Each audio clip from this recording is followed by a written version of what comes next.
Okay, I guess we're live. Hey Yeah. everybody. All right, so my name's Curtis. This is going to be SpongeBob Battle for Bikini Bottom.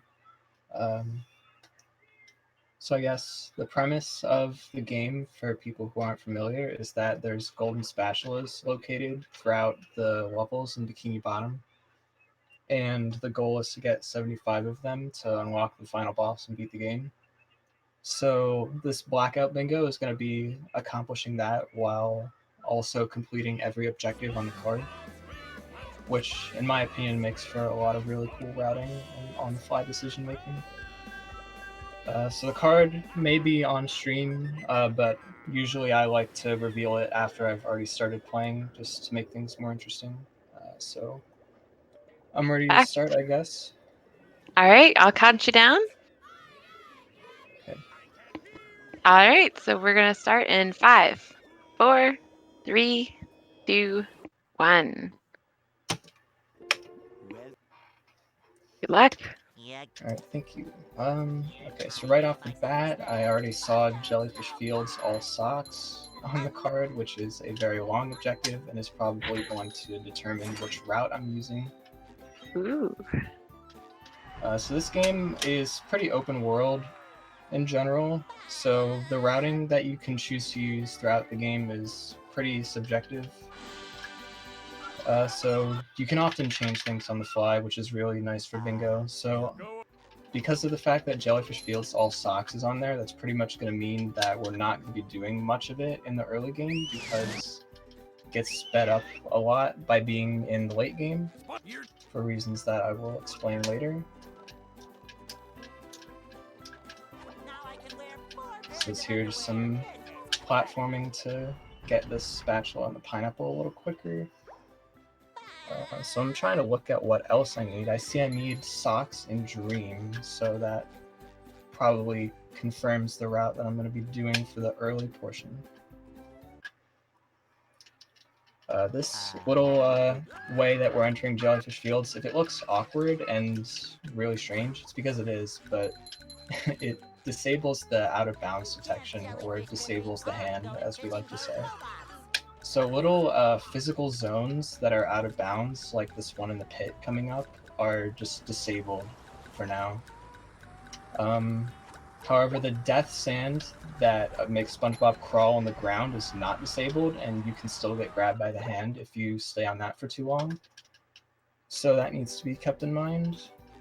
But here I'm going to do pretty influential trick to the run, which is going to be attempting to skip the first boss fight and go straight into the second hub area early. Okay. This trick is not trivial at all. It takes a lot of experience to do this well. So I'm going to give it a few tries, and if it doesn't work, I'm going to do the backup, which is why I have the save game screen on. Okay. The save game screen is basically like completing the disabling the hand glitch, because it disables this sand, so the hand won't take you while you're on it, which is pretty nice. Okay, I'll give it one more attempt. This trick is very, very tricky to get used to and often kills many, many runs.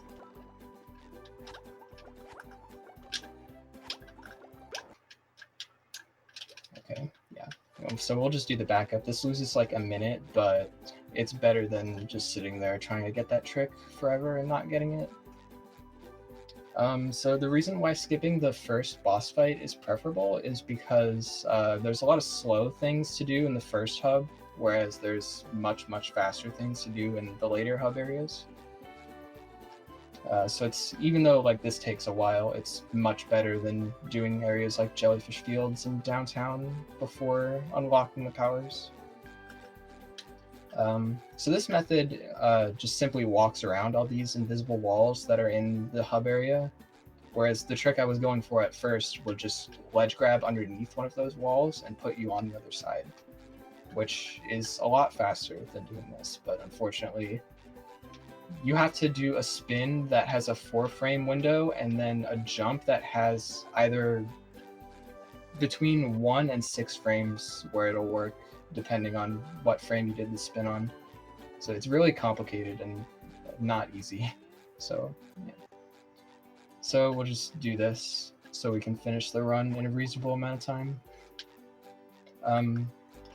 But yeah, the main reason skipping the first boss fight is done to begin with is because like the main rooting thing that has to be taken into account in this game is that you unlock the power-ups from beating the bosses, and you need 15 spatulas for the first one and 40 spatulas for the second one. So like the game of routing in this game is basically just finding out what are the fastest 15 spatulas to get to unlock the first power, and then the fastest 40 to get to unlock the second one. Because that ultimately determines how fast you can go.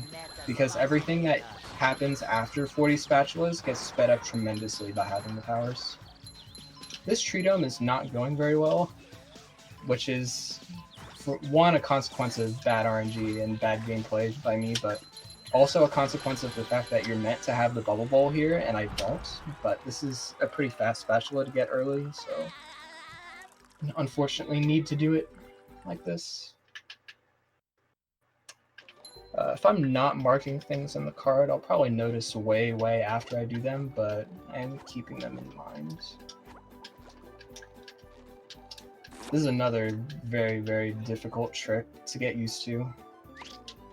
It takes a lot of precision to get up on top of that wall with the sponge ball and bounce over to the third hub in the correct way. So I'm trying to figure out what things I'm going to be getting in the early game to set up for later, which is a difficult task, while also trying to go fast.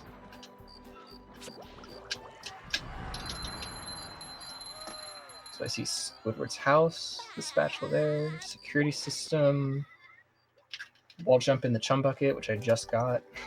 Didn't even know it was on the card, but I would have got the spatula anyway.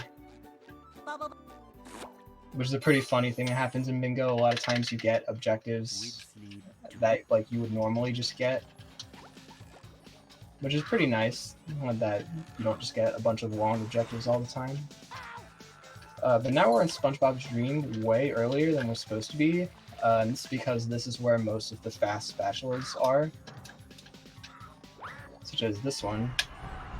You can do a little trick there, getting your jumps back on the side of a block in order to skip a clam that you're normally supposed to use to spawn more trampolines. And now here's going to be a trick to skip basically the entire level with a damage boost.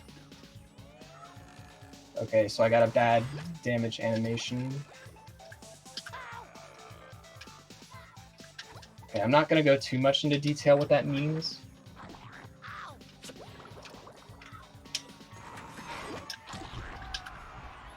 Yeah, basically, when you slide off of a ledge during a damage boost, normally, like, if you just try to use one of your grounded moves in midair after taking damage, you have 1 frame to do it.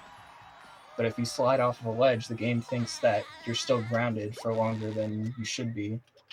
So it just gives you more frames to use the moves. So that's the reason for the very particular setup for that trick.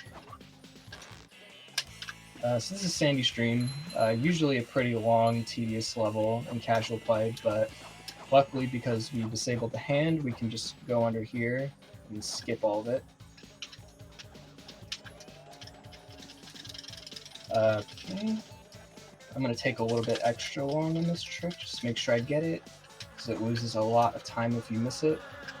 Basically, there is a checkpoint on top of the acorn, and you can activate it by sticking your head up under the underside of it, like I just did.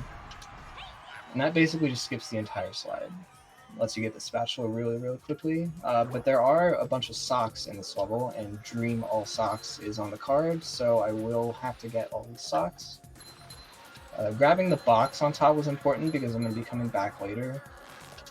Because one of the socks is gated by a clam that, unfortunately, takes some really difficult tricks to skip, so I will not be attempting that. And virtually nobody does in RTA at the moment, because it's just too difficult and doesn't save enough time to be worth it. So yeah, Unfortunately, we do have to go through some of the slide casually to get some of the socks. This jump's pretty cool. Saving your momentum to get this fast. Now it's time for Squid's house. I'm going to be getting the sock here because for this route, I do need 10 socks before entering this item in order to purchase a Patrick spatula, which is the purpose of the socks. I don't think I've said it before, but that is what the socks do. You can trade 10 of them to Patrick in order to get a spatula.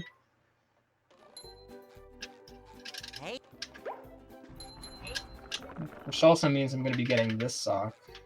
Even though it is kind of slow, it is one of the fastest socks you can get before this item in this route.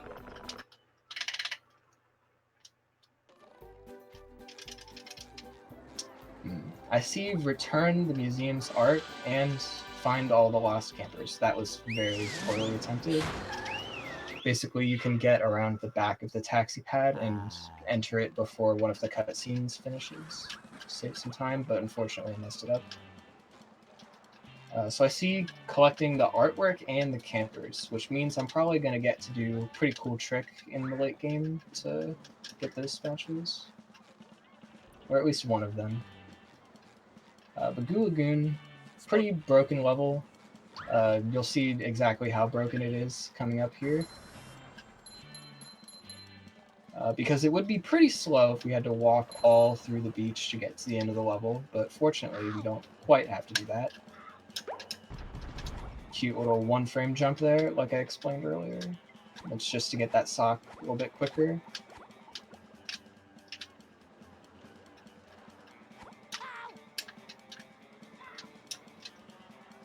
Okay, got this trick first try. Pretty good. So yeah, the game doesn't like when you slam in certain spots, so it just decides it's not going to let you keep falling sometimes. And it's very useful right there, because we can store a damage boost in that slam and float across the entire level all the way to this island. Okay, that trick can be a little finicky sometimes. Another trick like the one in Dream where you slide off the edge during a damage boost to get more frames to do the bash. And all of that setup means that we can enter the pier from the reverse end, which speeds up this level dramatically compared to how you would otherwise do it. Okay, so I need to talk to Krabs here to get a warp for later, because you do not get a warp by default just from entering the pier. Okay, gonna be getting another sock in here. This one's kind of out of the way, but again, we don't really have any fast options to get before Poseidon, and I do need a spatula for socks before then. It's just the fastest available spatula without going too much out of the way.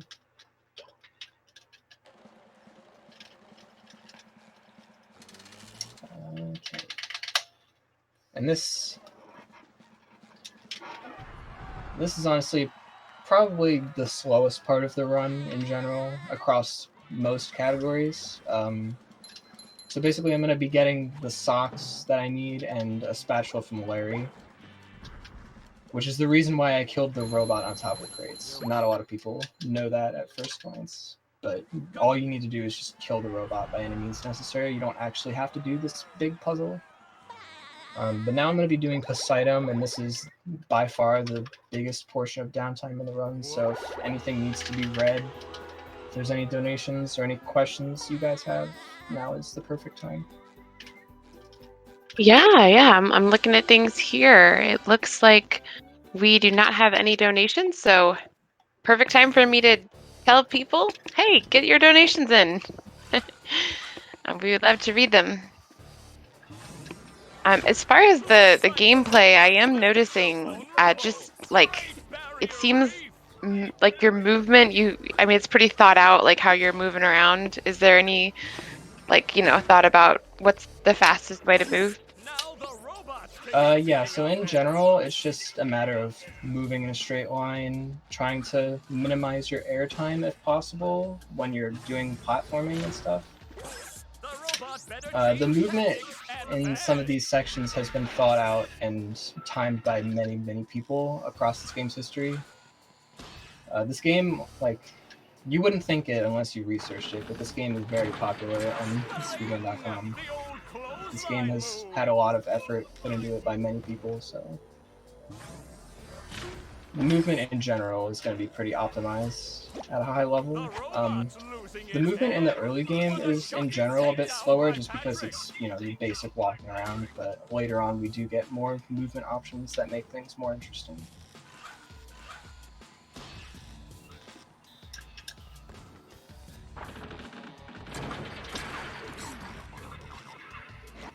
I guess if there's nothing else going on, I can explain what's going to happen after we beat this item. So the whole reason we need to do this is to unlock the Bubble Bowl, which is going to be very useful in the return trip to Goo Lagoon because of a glitch we can do there. If you played this game casually, you might remember the skee ball machine that's there, which is very useful for our purposes in speedruns because we can abuse the triggers inside it that give shiny objects, and we can get a whole lot of money to use throughout the run. And that trick, it's been almost 3 years since that trick was found. It's been, I think, 2.5 years. So, like, that trick is very, very influential on the run. It's crazy how long it's been since it was found. But yeah, I guess we'll get there when we get there. For now, I guess I could explain, like, you might be familiar with a trick where you can just clip under the arena and get a spatula here, but unfortunately that doesn't give the power-up, so we can't really do it in this sort of speedrun. Unfortunately, only beating the boss unlocks the spatula, or unlocks the power. Yeah, the mid-game of this game, kind of more of the same movement like this, except you know, the Bubble Bowl makes things a little bit more complicated and a little bit more interesting. I'm not sure exactly what spatulas I'm going to be getting, though. I think I have to enter the Murmur to get some spatulas to enter Industrial Park. Yeah, a lot of the objectives are probably not going to be marked off for a while, just because some of them require multiple trips to a level in order to do, and some of them are just only going to be done in the late game to begin with.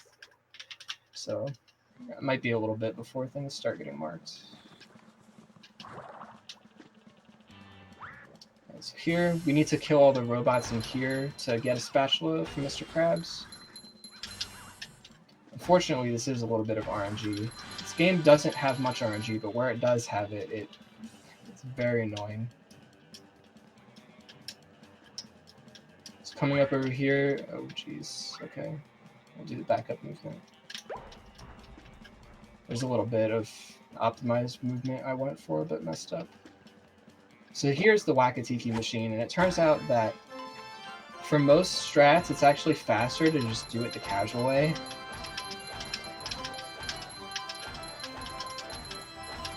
So yeah, this looks pretty silly, just doing this like how you would in a casual playthrough, but unfortunately it is one of the better options. But it is also on the card, which is why I had to do it. But yeah, now that's done. Time for the main attraction of the mid-game, which is skee ball abuse. So we have to take some stone tikis over here to the skee ball machine, and the really cool property of stone tikis is that they don't break when you throw them. They just kind of stay on the ground. Ooh, that was very scary. If you throw a tiki off here, it's a lot of time loss. So, yeah, generally you want to be safer in this to avoid having that happen. So yeah, we're going to bring both these tikis over here, and the reason why we needed the Bubble Bowl for this is because we're going to throw a Bubble Bowl into the skee ball machine, and the property of the skee ball machine is it makes a Bubble Bowl never break until you throw another one in there, which is really useful if you can get it stuck inside one of these triggers that gives you shiny objects, which is exactly what is going to happen if I can get the correct camera set up. Okay.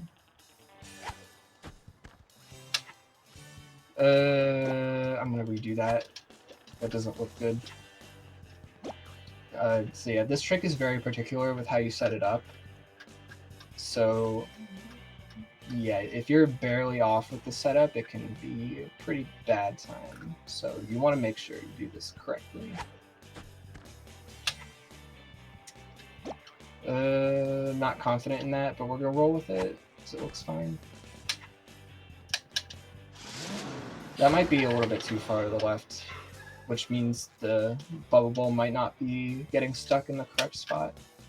Okay, you need a ledge grab straight forward to get this shot right. Okay, this is gonna be kind of slow from the looks of things. We might be okay. The rate sped up a little bit, which is a good sign. Okay, now it's back to normal. This trick is just very strange in how it operates sometimes. But luckily, having a slow generation rate means that this basically becomes an auto-scroller in terms of execution. Because we're sitting here waiting for some shiny objects, so we have a little bit of time to get some other stuff done, such as the spatula on top of this tower, which we can climb these flags to get. For some reason, these flags have collision, and we just don't question it, we just abuse it and get up the tower.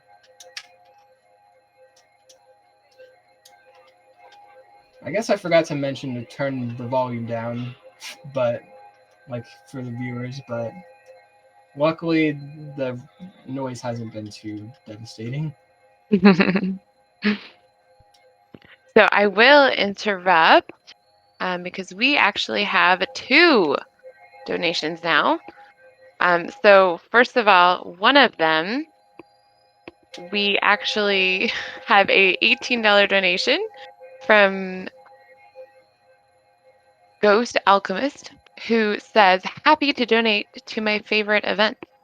And that brought the donation total up to $4.20. Nice. Our second donation, we have a Jackalaka, who says, yo, good luck on the run, Curtis, and especially good luck on the Flounder Hill All Stock. Oh god, I didn't even notice that was on the card. But yeah, shout out to Jack, one of my good friends in the community. Me and him actually submitted a 100% category for this game to ESA, so hopefully that gets in because 100% run of this game is very, very good. And everybody should see it if they haven't before. But yeah, so SBA is done now. We have all the shinies we're going to need for the entire run. So by throwing a tiki at that tent and drowning during that cutscene, we basically just skipped the entire cutscene, which is really nice because some of those cutscenes are very, very long. Okay, so time to trade in all our money to Mr. Krabs, which is the big reason why we do this trick in basically every category that the crab spatulas are relevant in, at least. So now I get some time to analyze the route a little more. I didn't even notice here you go as an objective. Let's mark that off, because that's the one inside Patrick's dream. Let's see, do I need any socks in rock bottom is the question, because that is going to influence my route. I don't think so, so I'm going to be doing a bit of an awkward rock bottom route, it looks like. I do need to go into Murmelair to get some spatulas early. But luckily, it's not all that slow to do early. It is a tiny bit faster if you do it later, but not significantly so.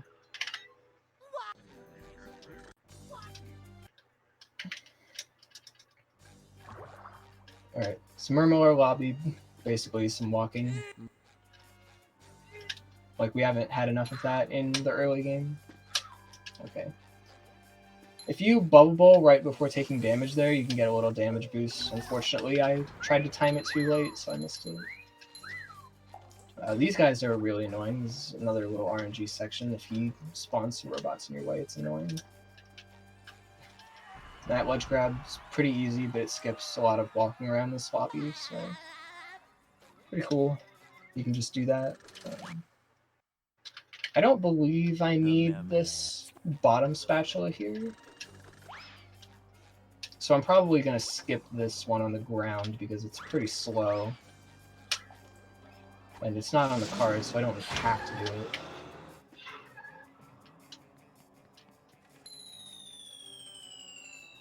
That does mean, though, that I'm going to need to replace it with something else.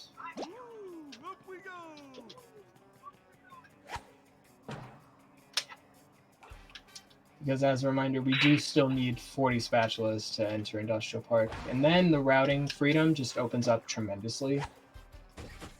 Because it's basically just complete everything on the card and then fill in the gaps in your spatula total with whatever is fast and just flying around.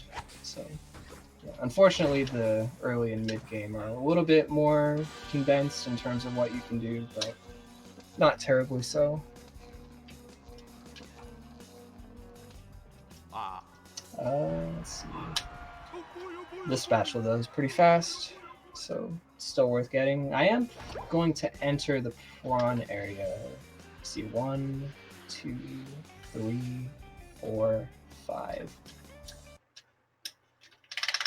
Okay, the counting was just so I can pace myself on the edge of the slide. You can just kind of sit there and build up speed, but you don't want to be sitting there too long and just wasting time. So you want to build up just enough speed to enter the prawn trigger.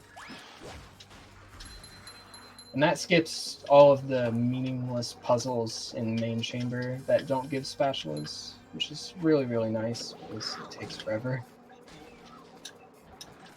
And security tunnel is just broken.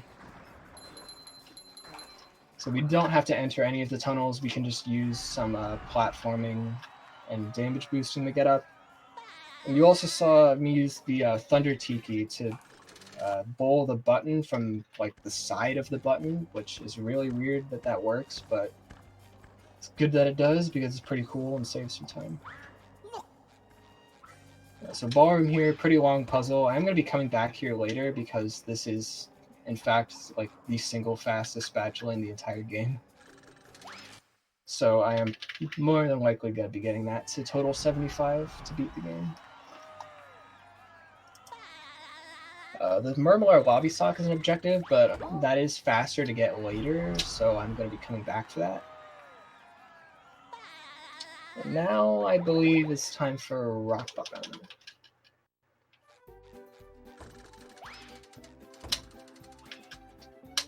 Okay, so I'm going to watch this cutscene here. It's better to watch it here and then enter Rock Bottom, because if you do it before entering Sand Mountain, then the cycle for the blocks is off and it's a little bit slower, so it's better to do it here. Welcome to the... Alright. This trick, pretty similar to the one in Dream. Just a damage boost across the ledge. But this one, we use Sleepy Time to do it.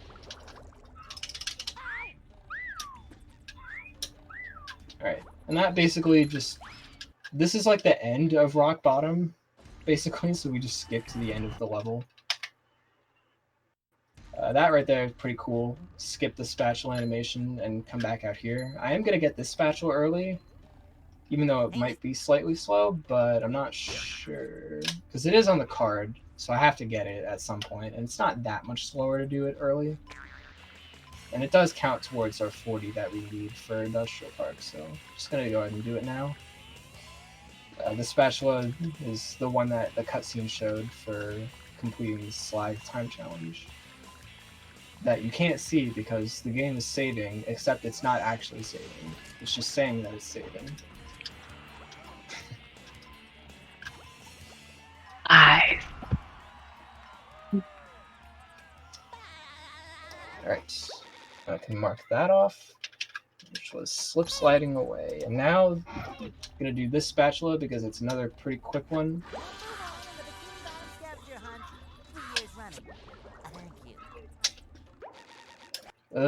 Yeah, okay, didn't work. This damage boost is pretty finicky in comparison to a lot of the other ones, so not the end of the world if this takes more than one try. Okay, bad damage cycle. Alright, I'm just gonna do the backup, because I'm not great at this trick. and I don't want to be missing it forever. Just gonna get Sandy, do it this way. Not the end of the world. I'm gonna get this sock though. Even though I don't need that sock, having a bunch of extra socks at the end of the game is generally good because they're really fast Patrick spatulas given that you have the socks. So getting sock spatulas can be useful to fill in gaps in your spatula totals later on. Alright, now I'm going to be going to Sand Mountain and getting on top of Shady Shoals.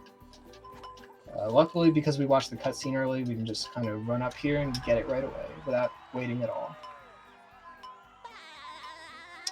So I don't think I have to do Guppy Mound on here.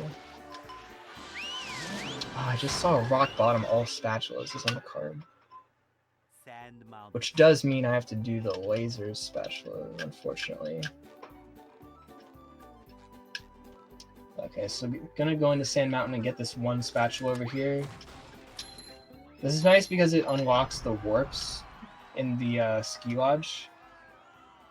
It's pretty fast to do this early, so I may as well.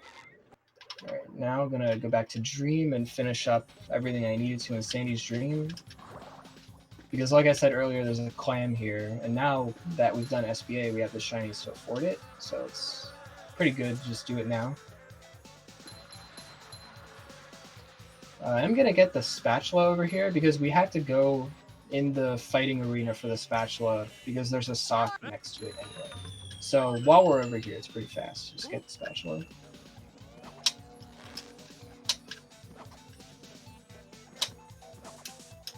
Just gotta swing on over there. These fighting segments are really rare in any percent, but pretty common in 100%. But combat in this game is like an underratedly hard part to optimize.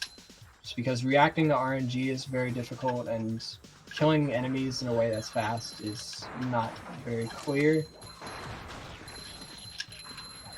This looks like it could be good though. Comboing enemies into other enemies is also a really cool way to save time. Because enemies like the G-Love, which is the green and purple guy that spins around, like you can only kill that as Sandy otherwise if you use the lasso move, which is really slow. So collateral damage is really, really useful to go in fast. Alright, I am going to get one more spatula here, which having Bubble Bowl speeds up a lot. Although I am only going to go for this trick once. Okay, missed it. I'll go for the backup, I guess. Okay, missed the backup. If you get a one-frame jump there, you can get up onto that platform, but unfortunately I missed it, so I am just going to go around at this point and get the spatula the normal way. Kind of unfortunate, but those tricks are not very consistent, so not the end of the world.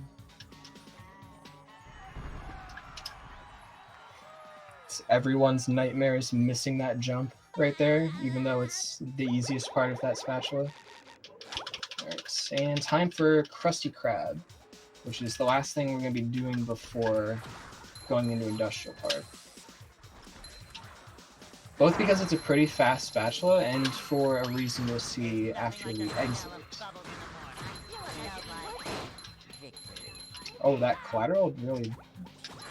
If I knew it was going to do that, that would have been pretty good.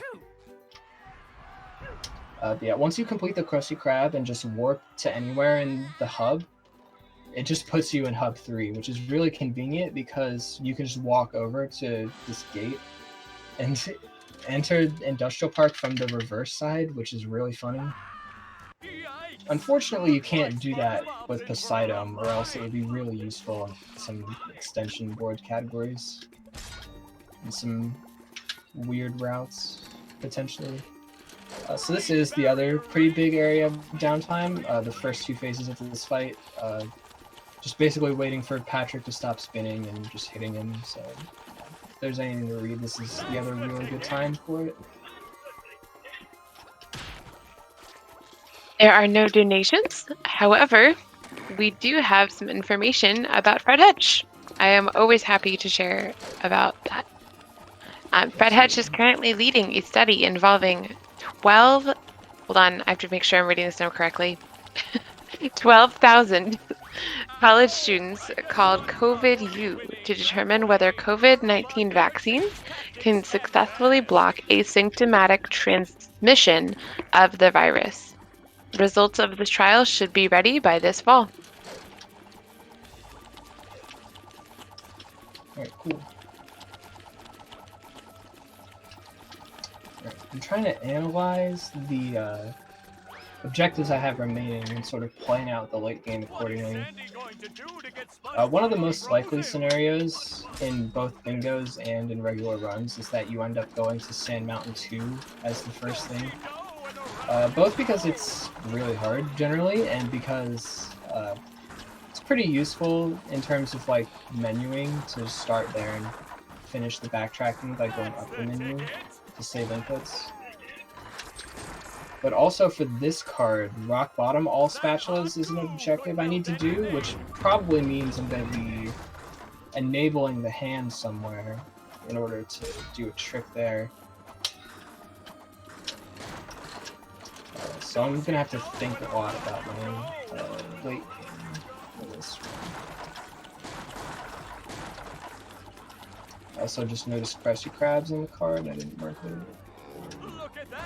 I'll do it when I have an opportunity. That's me. I definitely forget to mark off my goals from time to time. I'm just so busy playing, right? Yeah, this game requires a lot of focus to be playing fast and to not just make mistakes everywhere. And you're doing an excellent job commentating as well, so. Thank you. Myself personally, I find marking bingo goals not that much of a problem. I am, however, infamous for missing splits during just a normal speed run. I generally miss a lot of splits and speedruns when I do like races or things like this where I don't use splits, just because like I go like a whole run or two not using splits and I'm just not used to splitting anymore. It's weird. But this is the interesting phase of this boss fight, even though it wouldn't look like it. So the difference between phases 1 and 2 and phase 3 is that in this phase, Robopat can only land on the sides because the goo is raised, so you can't just walk over to him and hit him.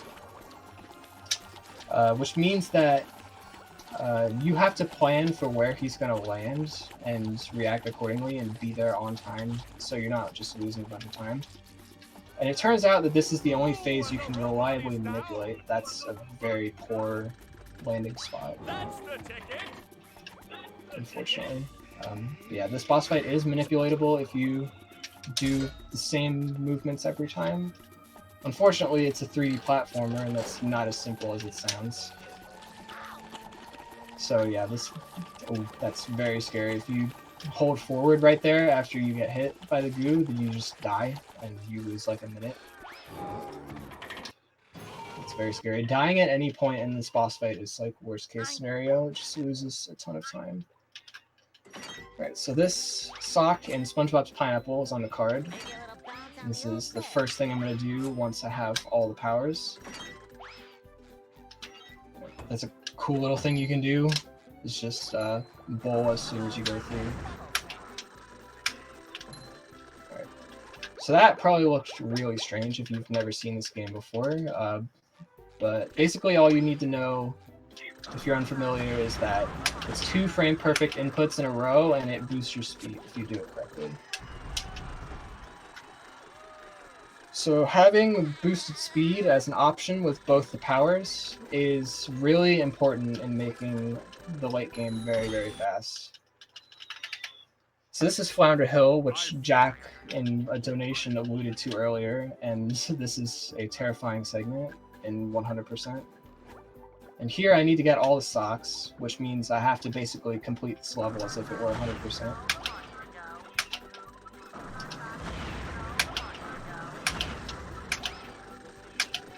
Okay, this trick might take me a few tries.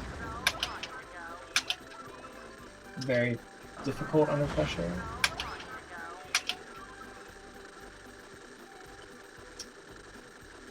Camera angle is very important. Yes. Did I get it? Got it, okay.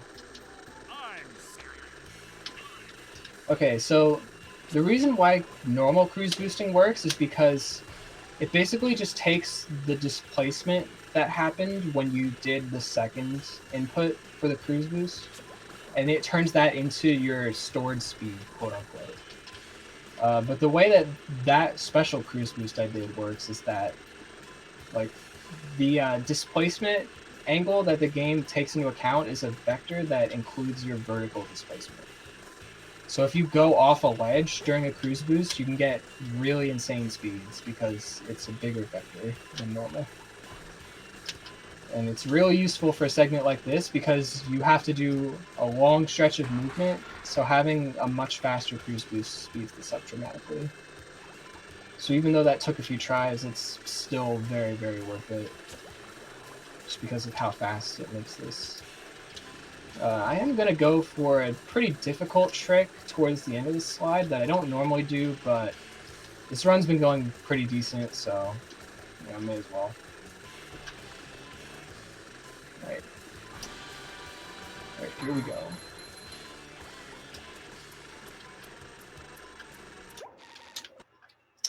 Yeah, that didn't look very good. So basically, you need to clip up to the higher portion of that slide in order to get a sock that's higher up.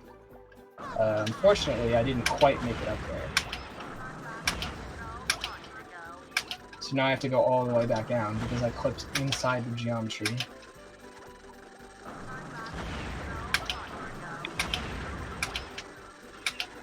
Oh boy, this trick right now. Not being kind to me today. You know what? We're just gonna roll with it. I don't want to sit there forever. Okay, so falling on the slide like that loses a lot of time, which is why I don't typically go for that because it only saves like 20 seconds. So yeah. Unfortunately, I have to go all the way down. So you have to hit all the sandmen on this slide to spawn a sock. But one of the socks on the slide that, besides that one, is like pretty much immediately above the last sandman you need to hit. So it's pretty awkward. You either need to do some tomfoolery to get all the way up from there, or like you can do a death warp, which is kind of slow but really easy. Or you could like backtrack back up and jump back on the slide. So yeah, it's honestly like that trick to get up from that sandman all the way up to the other sock is the reason why this is so difficult. Like, not even to mention how hard the faster cruise boost at the start is. So yeah, this segment is terrible and everyone who runs 100% hates it. How long about is 100%? The world record is a 113, I believe. How? It turns out this game is pretty fast. Yeah. Okay, jumped over those tikis, kept my cruise boost. Side note, but yeah, for a lot of players, it's more like mid 120s, high 130s. If you've put significant time into it. Yeah, this game is very, very deep, and you can do a lot to optimize it, especially in 100%. Like, there's just so much to do and so many ways you can go fast. Okay. Okay, so I need to do the other slide here as well. I think it says, yeah, all spats and all socks. So I'm going to go for a trick on this slide that I would say is not quite as hard as the things on Flounder Hill, but still very difficult. So normally you have to go down the slide multiple times because you need to finish the time challenge, and then you need Sandy to get a sock normally. But this trick is basically just going to hopefully skip having to go down the whole slide. if I can execute. Okay, looks like it worked, I think. If I got enough speed from that. Yeah, okay. So, when you bowl off of ledges on specific frames, the game just, for some reason, gives you a massive speed boost because of your displacement before the bowl. And if you press the cruise bubble button on the frame that you click through that wall, or I guess on the frame that you like go off that ledge, you can click through the wall. And your speed combined with your angle, combined with being at just the right position, lets you skip all the way down to the bottom and speed this up dramatically. And now I need to get the socks, so I'm going to use Sandy for that. So overall, that trick, like, it's very, very difficult and really weird to learn and figure out the setup for. But it does save 30 seconds in 100%.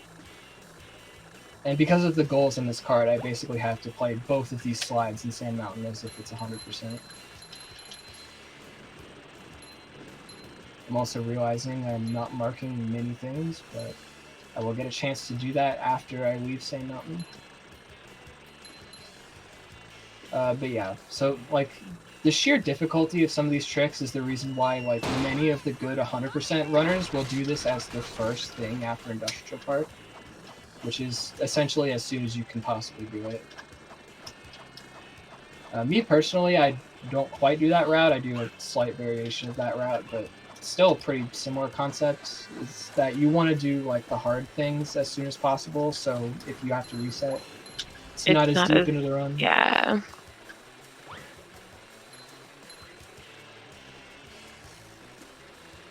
Also, I'm not going to talk about how close I was to falling off the ice pillar, but that chuck is very annoying for many players.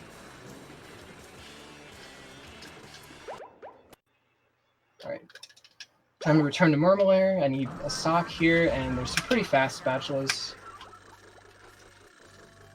So this sock in the lobby, you're supposed to go on a bungee hook to get it, but you can kind of just jump over there if you have a cruise boost. Just get the sock. Alright. And this is the ballroom. So I walked by this earlier because of that. That's also a trick that takes people many, many hours to get consistently. But yeah, that's essentially the single fastest spatula in the game, I think.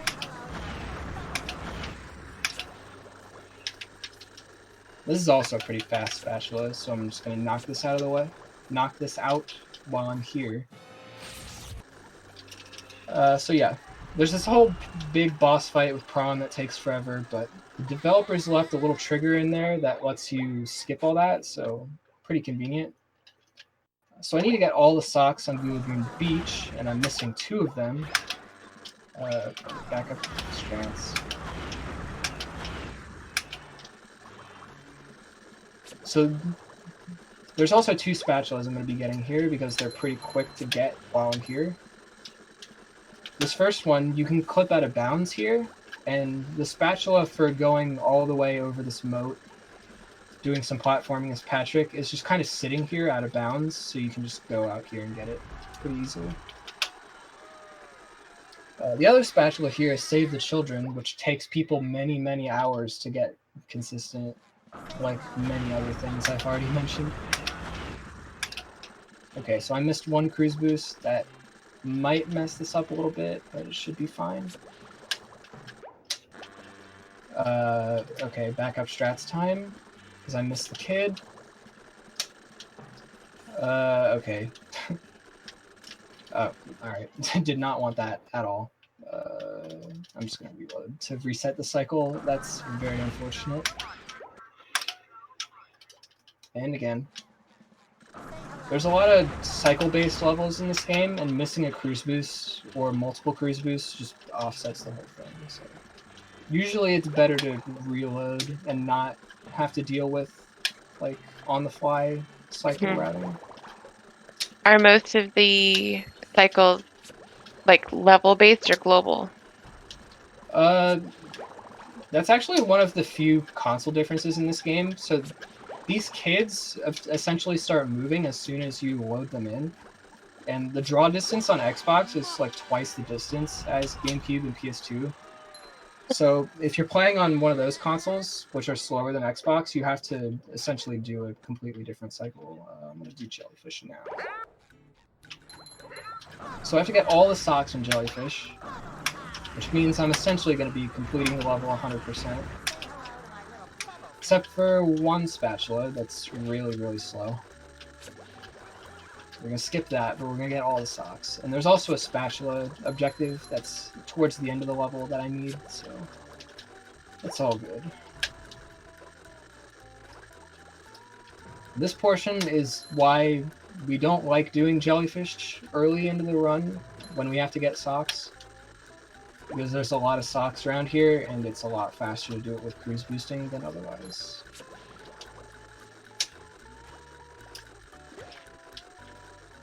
That jump is very tight, and it does not look like it's going to work when you see it being done.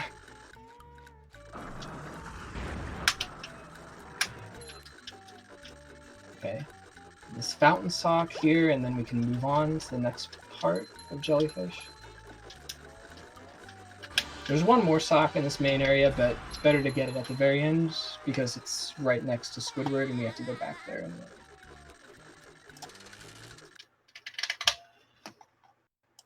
just marking a few things.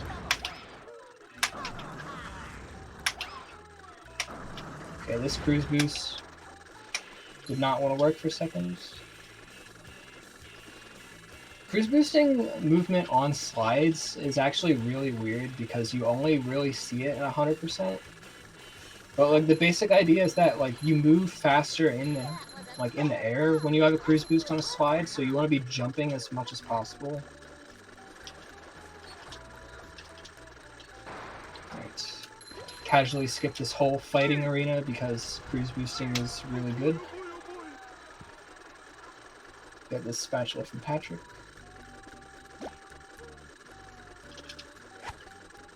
And there are some socks inside the caves, so unfortunately we do have to go through the caves.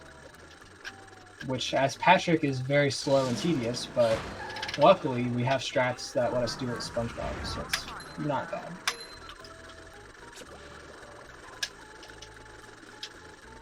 Ooh, okay. Alright, I fell off the fence, but recovered it.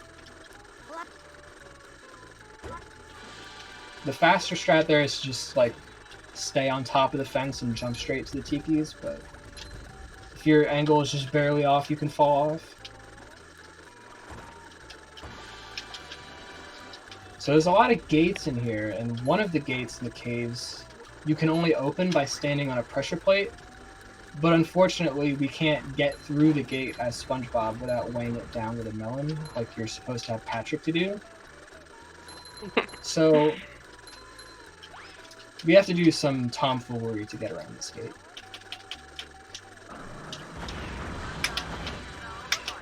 Just a little clip out of bounds to get through it and getting an invisible checkpoint that's on the other side. And that allows us to do the whole segment as Spongebob. That trick is actually really scary because if you set it up in the wrong way, you can get stuck. And since we don't have the hand enabled, like, there's just not a backup strat besides reloading to the very start by where Mermaid Man was, which loses like 2 minutes or something ridiculous. So very good that I didn't miss that trick. Alright, gotta grab this sock and then the spatula at the end. Okay, this cruise boost. Tricky. Alright, got it.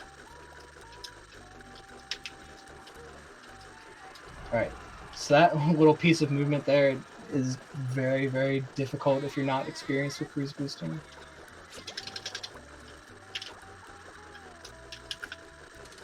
Alright, now on to Jellyfish Lake. So there is a spatula here for draining the lake, but unfortunately it's very slow. Or I guess fortunately for this run, it's very slow, because I'm not going to be getting it. In the past, we used to do a clip to get under, to like clip out of bounds and get it. Unfortunately, we can't do that clip anymore, so doing that spatula is really difficult if you do some other out of bounds movement, or very slow if you just do it the casual way. That's actually something I haven't really touched on at all in this run, is that if you've seen a run of this game like a few months ago, you might be thinking I'm going really fast. And I kind of am, but it's also partially because as a community, we've decided to allow loading from the hard drive to be legal on the leaderboards, which removes a lot of hardware-based variables from determining how fast you can go in your runs. So it's, in my opinion, really good for the game that it's allowed now, because it kind of levels the playing field a lot in terms of loading times and lag inconsistencies and things of that nature.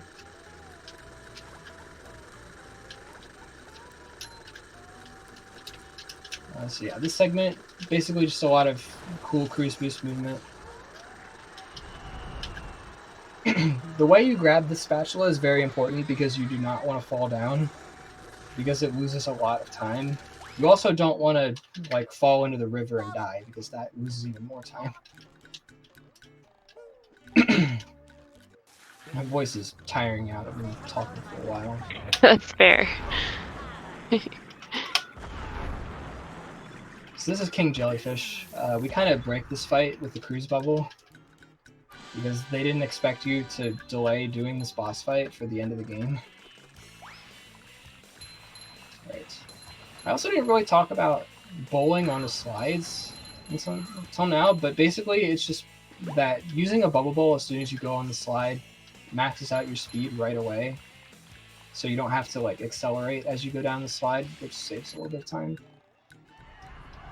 Alright, so this is the spatula slide leap. Just need to mark some other things off, and now I'm gonna leave Jellyfish for now to go do some other things, because we need to enable the hand for some things I need to do, but we also need to disable it at some point as well, so we can finish the game. Let's see, what do I need in downtown? I didn't even look.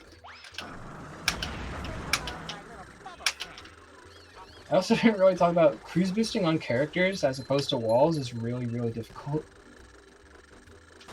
Because you need to, basically for cruise boosting, you just hold to the side to get the second input most of the time. However, walls are square and rectangular and stuff of that nature, but some of the characters are rounded off. So doing a cruise boost on one of those characters is a lot more difficult than just on a wall. Okay, I need to hit all these buttons to spawn a spatula while not getting hit by these sinks. Going out of bounds here is completely intentional, because we need the hand for some things, like I said, and this is the fastest place to bring the hand back.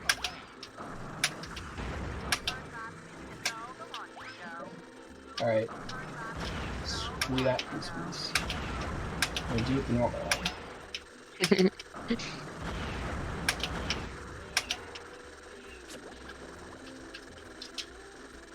Okay, this is not going as well as I would like it to. Alright, at least we got the spatula, so. I feel like an underrated quality of running this game is knowing when to cut your losses when you're going for strats. Because oftentimes, they don't save enough time to just be worth going for over and over again if you're not sure you're going to get them. By the way, this is Sandy's moves. We can just skip a big section of platforming as Sandy by using cruise boosting. Pretty cool. Now I need... Okay, camera angle got messed up because reasons that are complicated. So we need the sock inside the lighthouse, which means we need to go through the rooftops and get to the lighthouse. Unfortunately, I have the hand enabled, or else I could do a faster route to get there. So I think I'm gonna have to do the slower option. That jump is a lot more tight than it looks. Maybe it's as tight as it looks, I don't know. That was terrifying. So was that.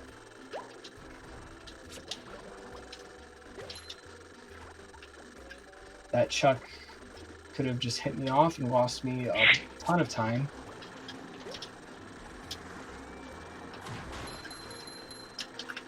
Oh, it's sock behind lighthouse. I thought it said inside lighthouse. Okay, so that means I don't even have to go into the lighthouse. I just have to get this sock. Sock all the way back here. Grab it. And we also need the sea needle sock, so that means we gotta go to the sea needle, which also takes a while. Alright, abandoning that idea. Just gonna cruise boost here. Oops. Get on the trash can, get over the gate, because good level design is good. Okay, I am not playing very well right now. Alright. Luckily, we don't need to do the extreme bungee spatula because that one is very long. And also very difficult to do well because it's another level that's based on a cycle. But we do get to do this pretty cool trick.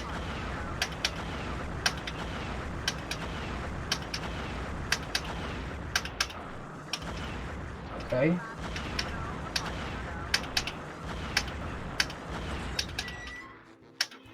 Alright. There's one frame where you can detonate your cruise bubble where the radius will be increased and it can go through the wall and hit the button from the other side, which is pretty cool. I'm going to get this spatula because it's pretty fast while I'm here for the sock. If I can get a cruise boost, it would be fast. Alright. Alright. Luckily, because we have the hand, we can skip part of the animation. Pretty cool. Alright, time for a rock bottom, which is the reason why we brought the hand back in the first place. So I need to get all the artwork here, and all the spatulas. I forgot I got that one early. What am I doing? Normally you shoot a cruise bubble at the button that starts the slide time challenge, because good level design. Once again. But I got it early, which I forgot about, so don't need to bother with that. That sucks. I've never had that happen before. Have to go all the way back up here and do it again.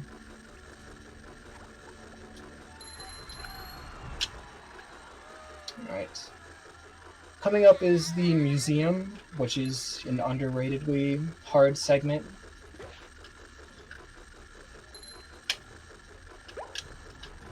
Like, museum in 100% is, like, in my opinion, one of the hardest segments in the run. It's just that rock bottom is, like, the last level you do in full.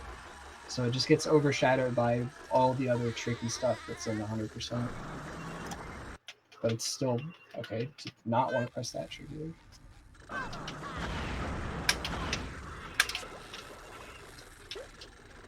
Starts with this tricky bash slam up onto the like electrical nodes antennas, which is super difficult.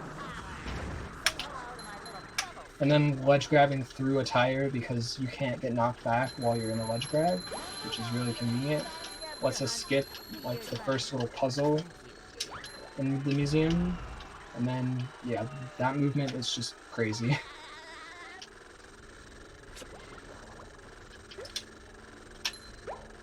If I haven't mentioned it before, this game takes a lot of practice. I can tell that just by watching. You are doing awesome. There's a comment in the Speedrun Lives chat. Maybe you would know more about what this means, but can he speedrun checkers? Can I speedrun checkers? I mean, I can, but, you know, probably wouldn't be very interesting.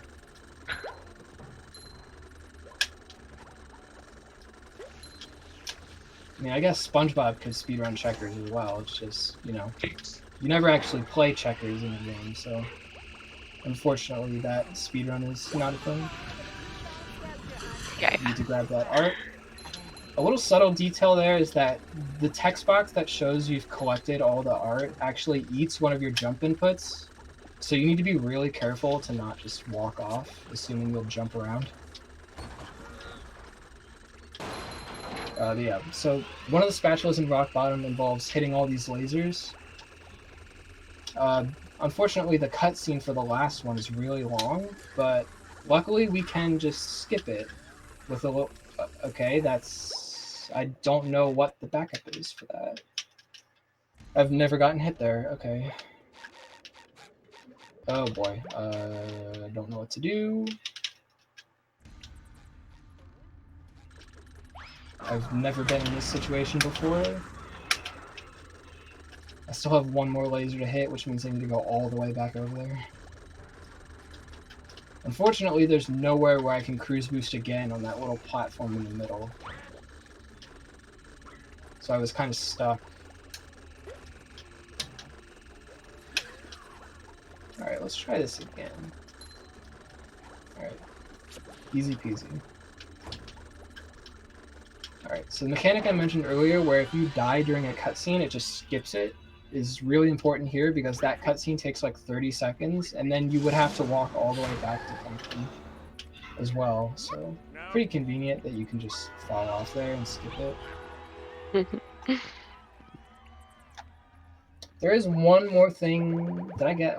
okay, just need the art. Perfect. There is one more thing that we need to do while the hand is enabled, which is in Dream. I love every time you mention the hand. Sounds so menacing. I mean, its official name is Hans, but I mean, I don't know. I just prefer just saying the hand. Right. Alright, another little cutscene skip there. If you skip the text box and wait a few frames and then bowl off the ledge, you can also skip that cutscene. Alright, getting that cruise boost is really cool because if you miss it, you can just get hit and you can't do it. Didn't quite want to get grabbed by the hand right there, but it's fine. Alright. And now that we've done everything we need the hand for, time to disable it. But this method is going to be different than the one at the beginning of the game. So bowling through the trigger to go to Jellyfish Fields and falling off on the other side into the hand trigger is a really neat way to disable the hand without having to like walk up there twice like you do at the start of the run.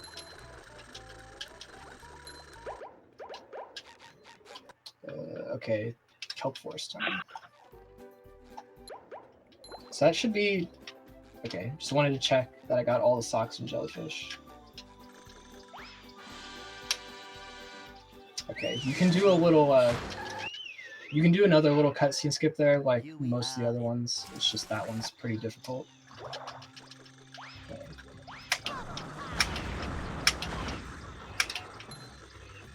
Alright, so we need to get the spatula, find all the lost campers, which you would think we would have to go through the entire level and get the campers to do. But if I get a trick later on, first try, then we don't really need to. Also, this is the thing, good level design. A lot of levels operate like that, where they just have like the entrance to like the last part of the level like looped around to the first part of the level. So a lot of times you can just finish levels in reverse by using that. Kelp Forest is pretty much the most obvious example of that. Alright. So by activating the time challenge and then like going back to the start, we can abuse the box mechanics and finish the time challenge really easily for quick spatula. Alright. There's some more quick spatulas that we can get in Kelp Forest if we just backtrack through the areas. Because all the areas pretty much just have spatulas sitting at the end of them. So if you go in through the backside, you can just grab the spatula really easily.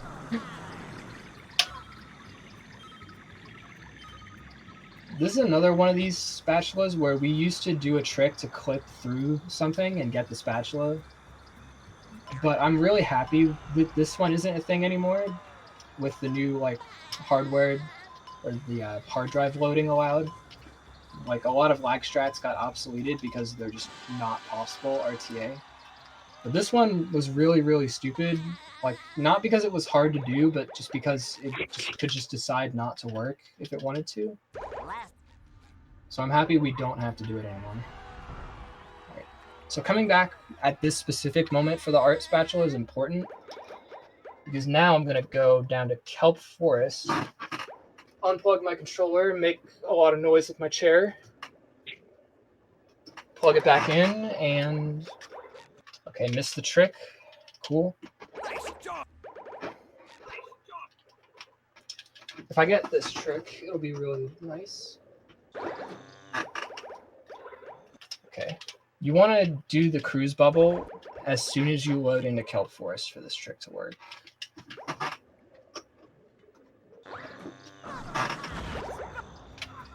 Alright, and we got it.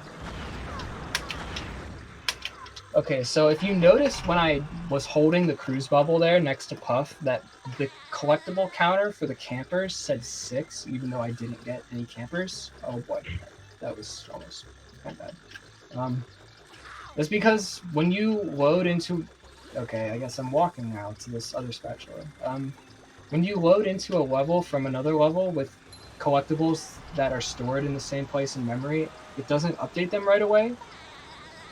And using the cruise bubble on the first frame of a level just lets you store that. It's really weird, and I don't quite understand it, but that is the way the game works. So it's really cool that we just don't have to get the campers. You could also do that with the artwork, but for some reason you need exactly 6 of the collectibles for just the art. Because Heavy Iron is good at making video games. Okay, please get cruise boost. Okay, I'm bad at this cruise boost in particular. Cruise boosting on that little pole is very difficult.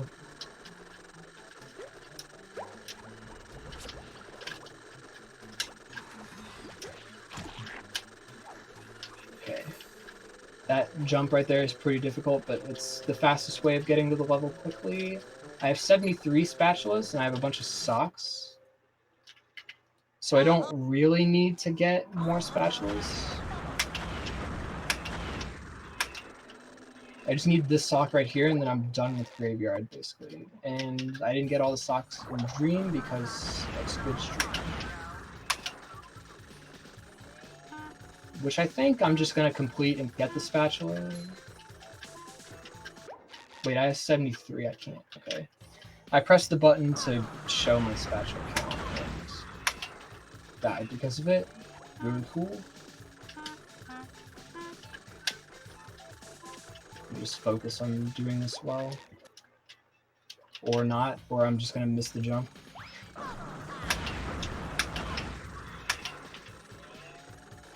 This is another cycle-based level, so because I missed a cruise boost that time, I'm gonna do different movement.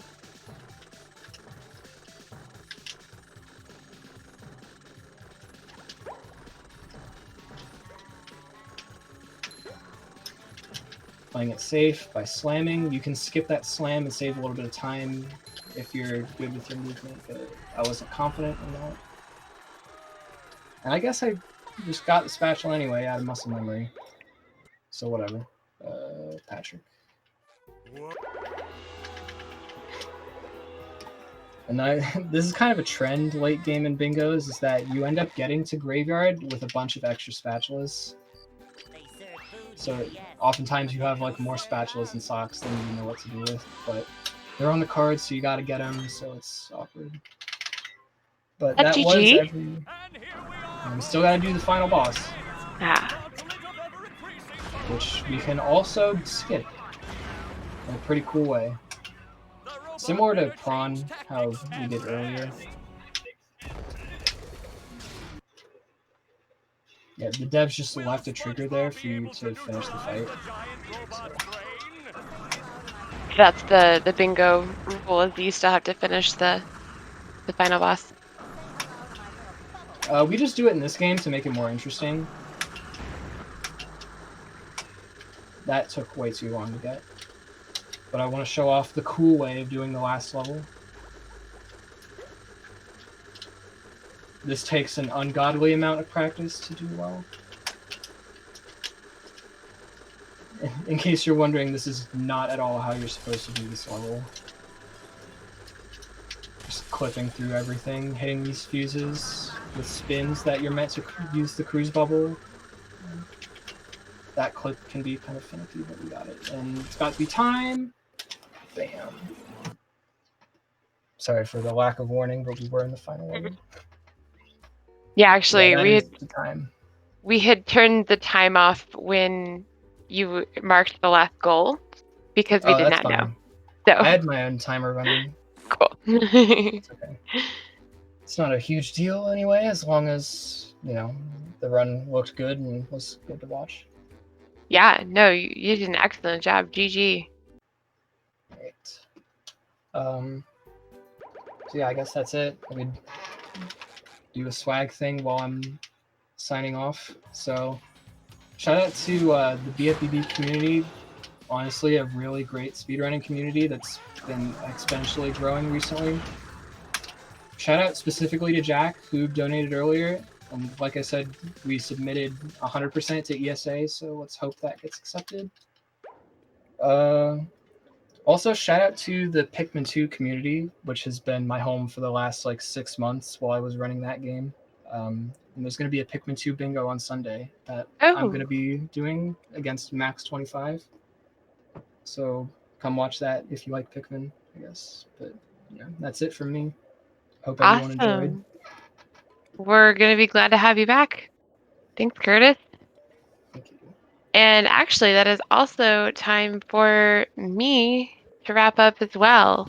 We have the end of our hosting block here and 2 awesome hosts coming in for our next section.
it is more likely than not that we will need a booster at some point in time.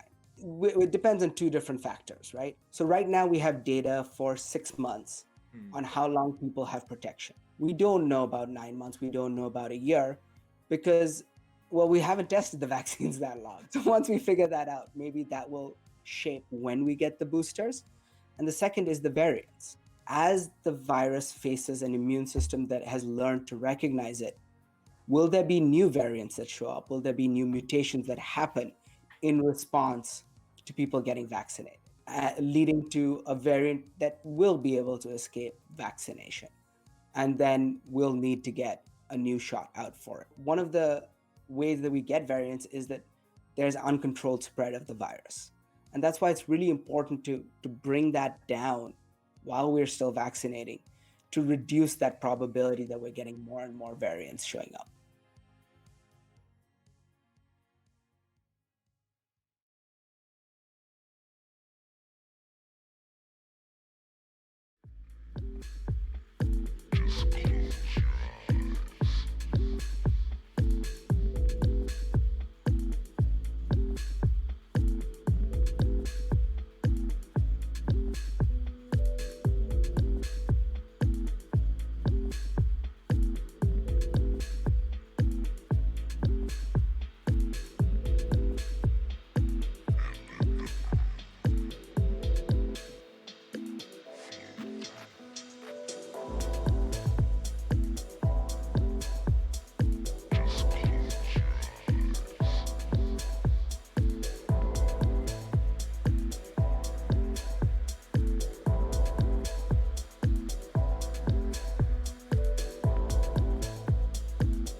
All right.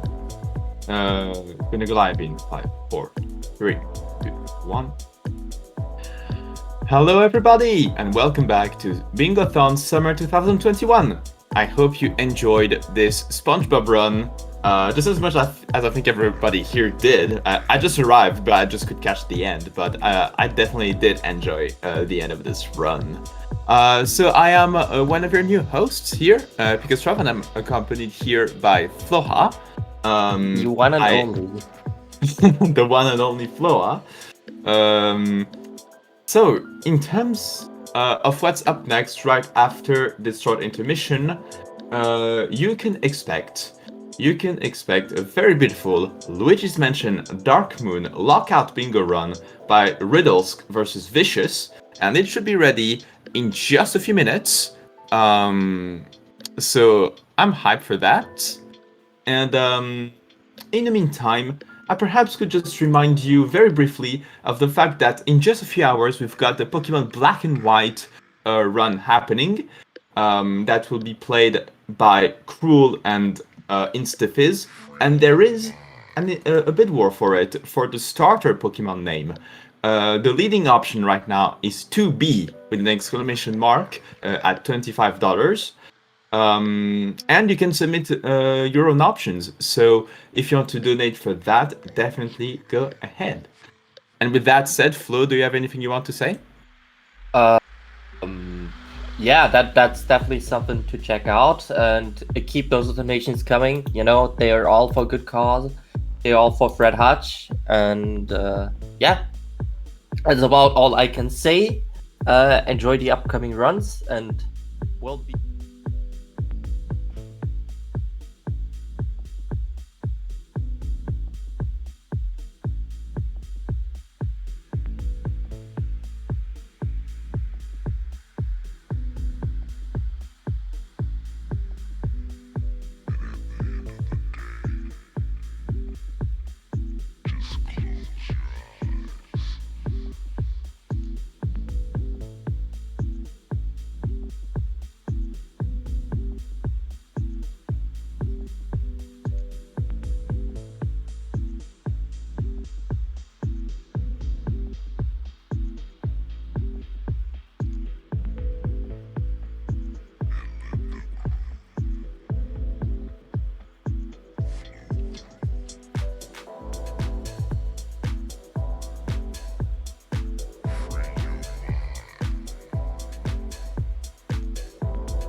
All right, we are ready to go with Luigi's Mansion Dark Moon.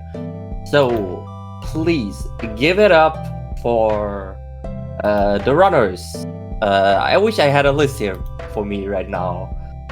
Yeah, please give it up for Rudolph and Vicious. I am very professional.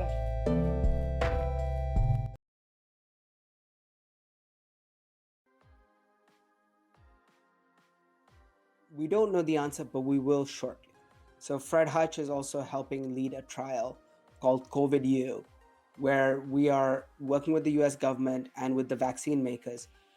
We recruited college students, half of whom will get the vaccine. Hello? I did hear a hi. Hello. Hello. Hello. Alright, so the two runners are muted, but they are good to go.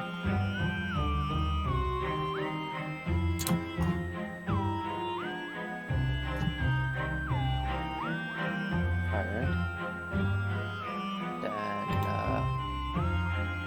yeah. Then, the stage is yours.